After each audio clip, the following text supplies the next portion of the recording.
Bonjour et bienvenue sur notre podcast Leçon de vie. Aujourd'hui, je suis avec Kathleen. Alors, Bonjour, Kathleen, Enya. bonjour. Parfois, nous traversons des moments où nos pensées nous troublent, où nous nous sentons coupables sans même comprendre pourquoi. Nous pouvons croire que le simple fait d'être tenté révèle quelque chose de mauvais en nous et cela Mhm. peut nous décourager profondément. Mais aujourd'hui, je vous invite tous à écouter avec un cœur ouvert. Peut-être y trouverez-vous, vous aussi, une compréhension nouvelle, une paix intérieure et surtout un encouragement à ne plus vous laisser accuser à tort. Kathleen, j'ai pris le temps de relire ce texte plusieurs fois et franchement, il m'a vraiment bouleversée dans ma manière de comprendre les tentations. Pendant longtemps, j'ai cru que le simple fait d'être tenté signifiait déjà que quelque chose n'allait pas en moi. Mais là, je réalise que ce n'est pas du tout ce que le message explique. En fait, il semble dire que la tentation en elle-même n'est pas le problème principal. Ah, alors, je ressens la même chose que toi, Edna. Et ça m'a fait du bien de lire et ça avec beaucoup plus d'attention.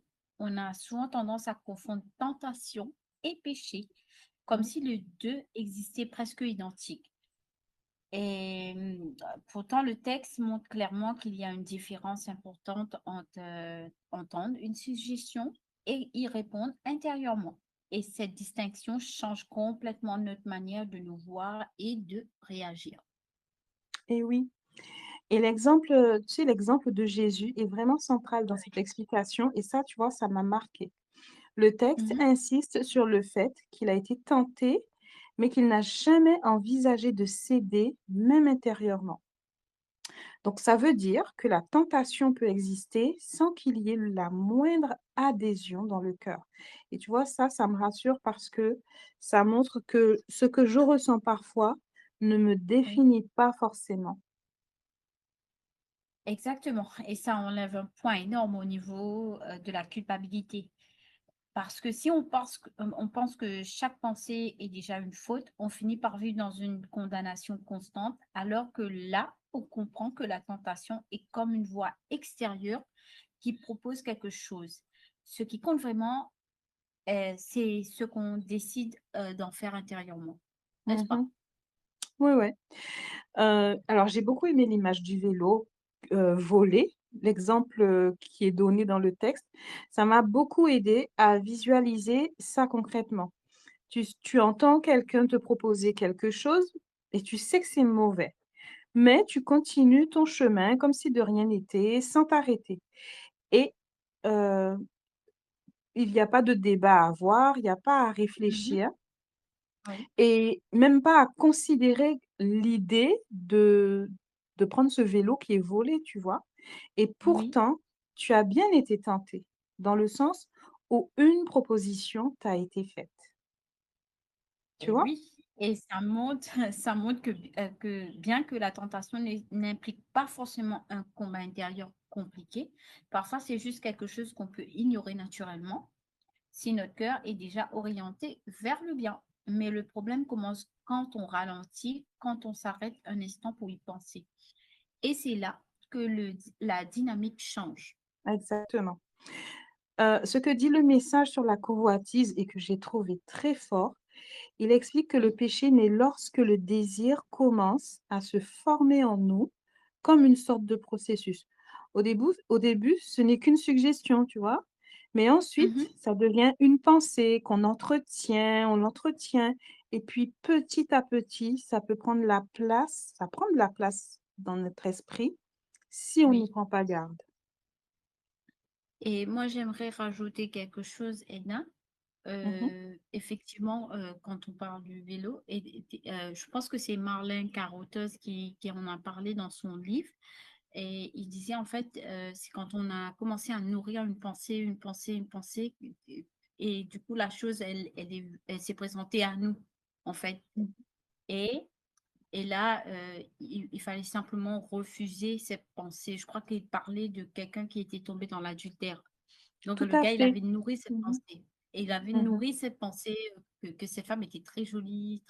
Et je pense qu'il est tombé avec cette femme. Et du coup, après, il s'est repenti.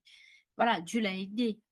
Oui, Et cette idée de progression m'a aussi interpellée parce qu'à un moment donné, il a dit non, qu'elle n'avait reçu tout ce qu'elle possède. Et pas l'utiliser en pouvoir actuel. C'est-à-dire qu'il peut stopper les choses dès le départ. Mais pour ça, il faut être vigilante et ne pas jouer avec les pensées. C'est une question de lucidité et de choix. tout à fait. Je suis d'accord avec toi, tu vois. Ça m'est arrivé aussi. Et puis, ce qui m'a beaucoup aidé, c'est le fait d'avoir demandé de la conscience, d'être consciente des Mhm. choses. Et tu vois, quelque chose m'est arrivé. Je suis tombée sur une photo et ça m'a, tu vois, ça a tourné dans ma tête. J'y pensais. Et puis, Oui, quand j'ai discerné en fait que ça allait contre moi, j'ai tout simplement dit à MC, enfin à Dieu, de prendre, de retirer ça de mon esprit. Et tu sais quoi? Il l'a fait. Donc l'image du chat illustre ça d'une manière entièrement, tu vois, d'une façon plus concrète. D'accord? Si oui, tu trouves la porte, si tu ouvres la porte une fois pour un chat, pardon, oui, même un tout petit peu, il trouvera toujours un moyen de revenir. En fait, quand tu donnes à manger à un chat, oui. il sait que là, il y a de la nourriture, et ben, il voudra toujours venir. Tu vois, il voudra toujours venir. Eh ben, c'est comme la tentation. Elle sait, Oh tu oui. sais très bien que tu as été tenté, donc voilà, tu as ouvert une brèche. Tu vois? Mais après, tu Mhm. dois gérer une présence qui n'aurait jamais dû entrer. Et c'est une image simple, mais elle montre bien le danger des petites concessions. En fait, il ne faut faire aucune concession aux tentations. Et il faut apprendre Exactement. effectivement à les discerner. Mhm. Alors oui, et tu sais, ce qui est frappant, c'est que ce n'est pas forcément une grande chute au départ. C'est juste une ouverture minime, presque insignifiante en apparence. Mais cette ouverture crée une habitude, une familiarité avec ce qui ne devrait pas être. Et ensuite, la lutte devient beaucoup plus difficile. Je vais faire une parenthèse. En Mhm, fait, j'ai lu quelque chose. Un jour, il y avait un monsieur, en fait, il racontait il était tombé dans la pornographie. C'était un chrétien, en fait. Et il a mhm, même écrit un livre, Comment sortir de la pornographie. En fait, ça a commencé par une toute petite image. Et il a commencé à regarder, à regarder. En fait, ça faisait des années. En fait, il était même pasteur, hein. Il mhm. priait et tout, mais il n'arrivait pas à sortir de ce péché, en fait. Je ne veux même pas dire de ce péché. En fait, ça avait créé quelque chose en lui. Et un jour, il avait décidé, il s'est approché de Dieu. Il a dit à Dieu, je n'en peux plus. Je veux arrêter tout ça. Et Dieu l'a aidé à sortir dans ce tourment, en fait, parce que son âme était tourmentée. Il avait des désirs folles. Il avait commencé à supprimer tout ce qui était relié à la pornographie et que dès qu'il voyait une photo d'une femme très bien habillée, qui lui plaisait, il l'effaçait directement, il n'y allait plus. Et ça a commencé, en fait, il a commencé tout ça petit à petit, il a arrêté petit à petit et finalement, il a été complètement libéré de la pornographie. Et je dirais même cela, il y a Le cœur de l'homme, un film, ok, Le cœur de l'homme, qui a été produit par le studio de Sage Productions, Mhm. qui montre en fait des gens, des chrétiens qui connaissaient Dieu, mais comment est-ce qu'ils tombaient dans des tentations et comment Dieu les a relevés aussi pour pouvoir sortir là, dans Tout ce à tourment fait. de tentation. Mm. Et moi, j'aime Effectivement, bien ce partage, ce qu'ils ont partagé. Et là, je pense que beaucoup de chrétiens en ont besoin. tout à fait. Je l'ai vu aussi, ce reportage, et c'est vrai que moi, ça m'a beaucoup aidé aussi, hein, à ce sujet, mais c'est vrai qu'il faut toujours se tourner vers lui. Tu vois, j'aime beaucoup ce verset de Job, qui dit que il a fait un pacte avec ses yeux et Mhm. il a fait un pacte avec ses yeux pour ne pas regarder, de femmes et je crois que c'est intéressant d'en parler pour tous ceux qui se retrouvent dans cette situation, mais aussi Oui. Merlin Carothers, il nous explique vraiment que c'est en allant vers, Dieu et que c'est lui, en fait, qui va, nous aider à sortir de cette situation. Par nous-mêmes, on n'y arrivera pas. Donc c'est vraiment quelque chose qui c'est un chemin, en fait et il n'y a que lui qui peut nous délivrer, mais il faut aussi qu'on mette des choses en place de notre côté pour y arriver. Voilà. Exactement. Tu vois, ça me fait réfléchir, en fait. Sur Oui. l'accusation. Le texte, il nous explique que même quand on ne pêche pas, on peut être amené à se sentir coupable. Parce que si l'ennemi utilise la tentation pour nous faire croire qu'on est déjà tombé, ben ça peut vraiment nous troubler intérieurement. Et tu vois, c'est là que on peut passer le cap, en fait, du péché. Oui, et en fait, la culpabilité va te faire rester dans le fond. Tu vas même pas, ça va t'appuyer, en fait, tu vas rester dans le fond, tu vas commencer à nourrir tes pensées de que tu peux même pas t'approcher de Dieu, même pas, voilà, parler. Mhm. Mais oui, ça peut nous pousser à même nous éloigner, à perdre confiance ou à nous décourager. Parce que si tu te crois déjà fautive, tu ne vois pas plus l'intérêt de résister, alors qu'en réalité, tu étais encore dans une position de liberté. C'est une stratégie très subtile, mais très efficace. Mhm. Et puis, j'ai trouvé aussi très intéressant l'image des 2 fossés parce qu'elle montre un autre type de piège. Si tu évites un excès, tu peux être poussé dans l'excès opposé sans t'en rendre compte. Par exemple, pour vouloir Oui. être discrète au point de ne plus rien dire du tout et au final, tu t'éloignes quand même de l'équilibre. Donc, Hmm. voilà, c'est une question d'équilibre. Est-ce que tu es Oui, d'accord et avec ça moi? montre. Ouais, je suis d'accord, je suis tout à fait d'accord avec toi, Edna. Et en fait, ça montre que le problème n'est pas seulement le péché évident, mais aussi les déséquilibres plus subtils. On peut croire bien faire alors qu'on est simplement déplacé ailleurs. C'est pour ça que le discernement est essentiel dans notre marche. Il ne suffit pas d'éviter le mal, il faut aussi rester aligné avec le milieu juste. Et je crois que c'est Erin Thiel qui disait cela. Quand on enlève ce qui est mauvais, il faut le remplacer. Mmh. Tout à Donc, fait. il faut le remplacer. Tu Oui, tu vois, Oui. quelque chose, m'est arrivé, et j'en ai parlé beaucoup avec Dieu à ce sujet dans la semaine. Quand, il y a eu la guerre, a été déclarée là entre les États-Unis, et le Proche-Orient, Oui. enfin l'Iran, tu vois, je ne regarde plus la télé, ni les informations, j'ai arrêté ça et le jour où ça a été déclaré, j'ai ouvert la télé et je suis tombée sur cette information et donc Mhm. les jours suivants, chose que je ne faisais plus, je me suis remise à regarder la télé et Oui. me retrouver aussi à en discuter avec, mes collègues et chemin faisant, je me suis retrouvée aussi à regarder d'autres contenus. Tu sais ce qui m'est arrivé? Heu, En règle générale, le matin, je me réveille tôt, en tout cas pour passer un temps avec notre Seigneur. Et là, Mhm. Kathleen, je n'y arrivais plus, je n'y arrivais plus. Je me réveillais, mais j'étais lourde, j'étais fatiguée, chose qui ne m'était pas arrivée depuis un long moment. Et donc, quand j'ai réalisé cela, alors ça m'a fait rire, mais notre Seigneur nous montre, Dieu nous montre rapidement qu'on est en train de glisser. Et par Oui. 2 fois, par la parole, il m'a montré que j'étais en train d'idolâtrer autre chose que lui.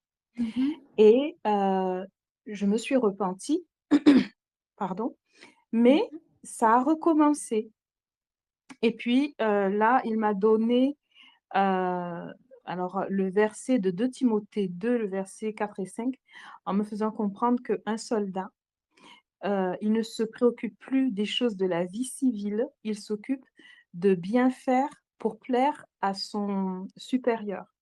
Et là, j'ai compris que je ne pouvais pas mettre mon pied à cet endroit-là.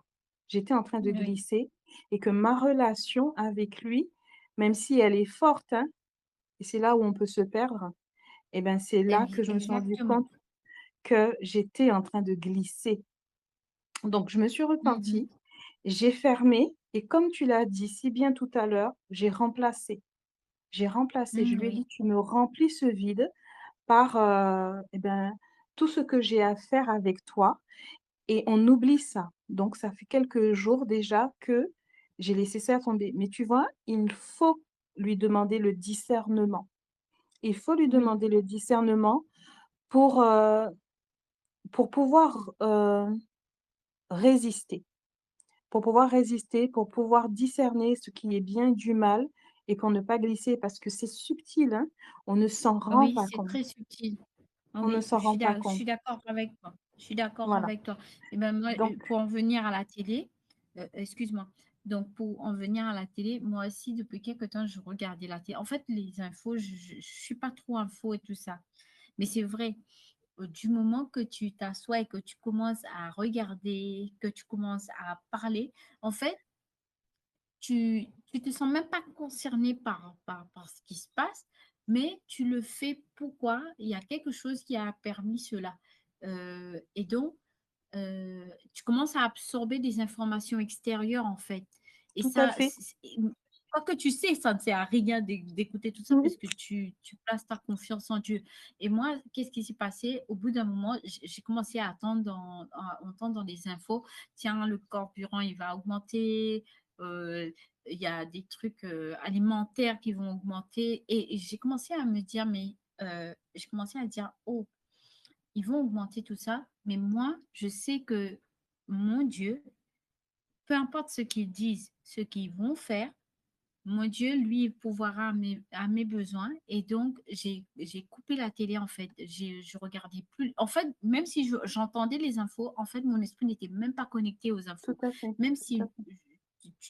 les gens t'en parlent, les gens m'ont parlé, tu sais, il faut acheter, il faut. J'ai dit, mais ça, c'est prévoir en fait, c'est faire des Mmh. plans et donc j'ai dit: «Oh non, je laisse ça tomber». Pendant longtemps, j'ai arrêté de prévoir, ou de planifier et de planifier. C'est pas maintenant que parce qu'il y a une guerre, je sais pas. Je commençais à planifier le carburant, comment je vais faire. Alors, elle est où ma la promesse où je dis, «Mon Dieu pourvoira à mes besoins». Donc C'est là, ça. c'est comme si on perd la confiance en Dieu et on commence à planifier pour Contrôler. de meilleure plus voilà, à Tout à contrôler en fait, fait. tout à fait. Alors tu Ouais. vois, voilà, c'est ce qu'il faut retenir. Alors il faut aussi se tourner activement vers le bien et tu vois ce Mmh. texte qui dit, «Détourne-toi du mal et fais le bien».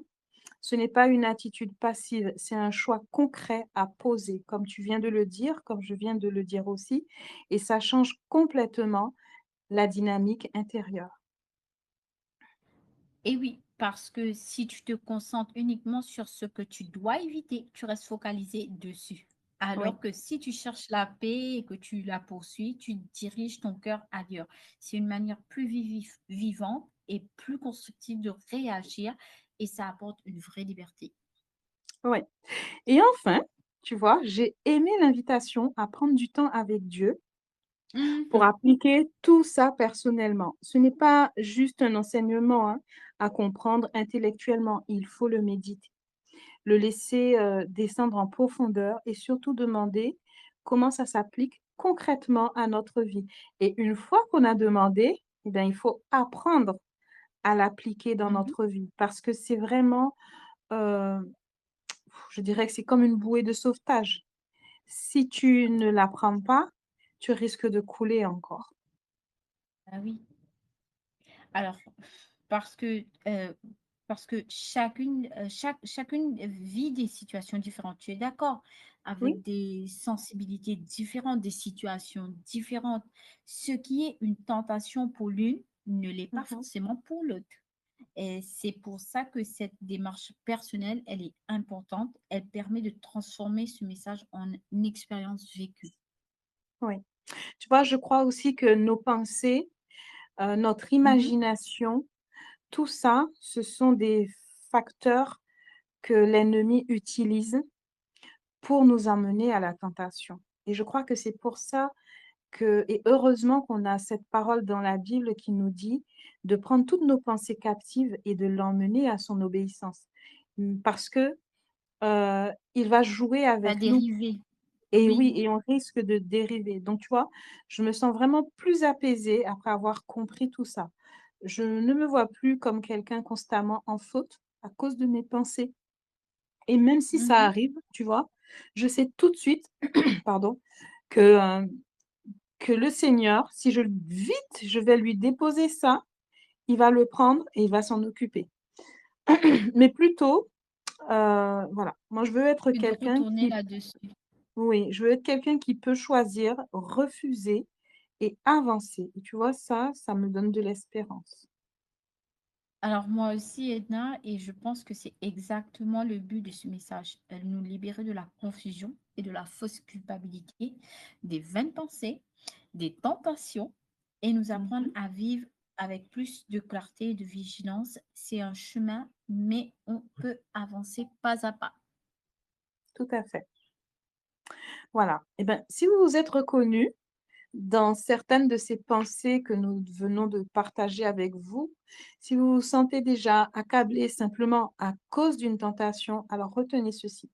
Vous n'êtes pas condamné pour ceux qui se présentent à vous, mais responsable de ce que vous choisissez d'accueillir. Il existe une liberté réelle dans cette compréhension, une paix accessible lorsque vous cessez de vous accuser à tort. Aujourd'hui, peut-être avec un nouveau départ, voilà, c'est un nouveau départ pour apprendre à fermer la porte au mal et à poursuivre activement le bien. Et même si le chemin demande de la vigilance, ben, vous n'êtes pas seul. Avancez avec confiance, un pas avec l'autre. Alors, merci Merci, Kathleen. Edna. Et oui, merci d'avoir partagé ce moment vraiment important avec nous. Et puis, on vous Mhm. dit à bientôt. Prenez le temps de méditer sur ce que nous avons partagé avec vous et nous vous disons à bientôt pour un prochain podcast. Bonne À journée. bientôt. À bientôt.